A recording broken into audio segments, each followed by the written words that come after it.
I picked a few little plants actually earlier, just to show you a few little things that are out and about at the moment. This one, this is pineapple weed. Most of you are probably familiar with this, but has a little ball of yellow flower on the top later on in a couple of weeks' time. Probably flowering where you are, but where I am, right on the edge of Dartmoor here, it's we're about 3 weeks behind everywhere else. So this stuff's great. Dried, make a tea, or infuse it in a stock syrup, or nice flavour panna cotta and things like that. Really nice. But the one that's really coming through at the moment, which is my favourite, probably my favourite edible of the year, is this little beauty. Anyone that's got an allotment or a veggie garden will recognise this. This is commonly known as fat hen, or lamb's quarters, they call it down here. This is really recognisable by these little spear-shaped leaves, but this will grow to about 3 or 4 foot tall. Wow. It's actually a member of the quinoa family. So it's actually a native quinoa, and you can use the seeds just like quinoa as well. But I really wouldn't bother because they take a lot of hulling and preparing. So, but it's actually grown as a food crop in many places around the world. It's a fantastic edible green, and that's popping up in your gardens right now if you've got a veggie garden. Mr. Nottage, have you found any yet?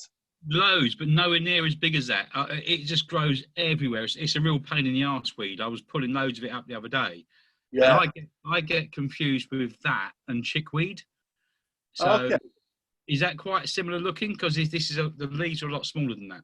Yeah, no, the chickweed has a lot smaller leaves. Those fat hen leaves, they'll grow to about the size and length of your finger, really. So they get quite big. But the chickweed's got much smaller, round, sort of slightly cup leaves. But that's a lovely oregano in a way. But yeah, similar. Yeah, but that's a fantastic edible. That's one of the best edibles we have, actually, chickweed. It's got a really lovely, appley, sort of light celery taste. It's delicious. Yeah, I say it's just a case of it grows everywhere, so I just tend to rip it up, and it's just the arse because it's totally. But the other thing, can you eat bindweed? I've heard people say that you can candy the stems. I think for me, foraging falls into 2 categories. There's the things you can eat and the things that are worth eating, and most of them fall into the first one, sadly. But no, I've heard you can. I haven't myself, but no, that's fairly prolific this year. I've heard.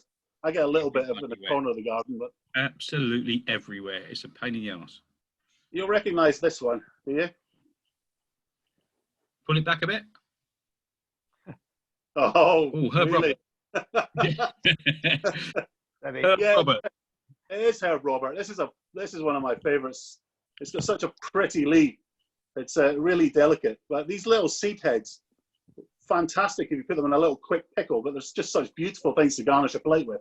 It isn't for the geranium family, so if you like it, you like it. If you don't, you think it smells like keeper. So it tends to be a bit of a Marmite plant, but it's one of my go-to plants for garnishing dishes. It's lovely, really pretty, and you find it everywhere. Gravel paths, it particularly likes gravel paths, and it's one of the first things to colonise any ground that you turn over. So there's probably loads of it in your garden somewhere.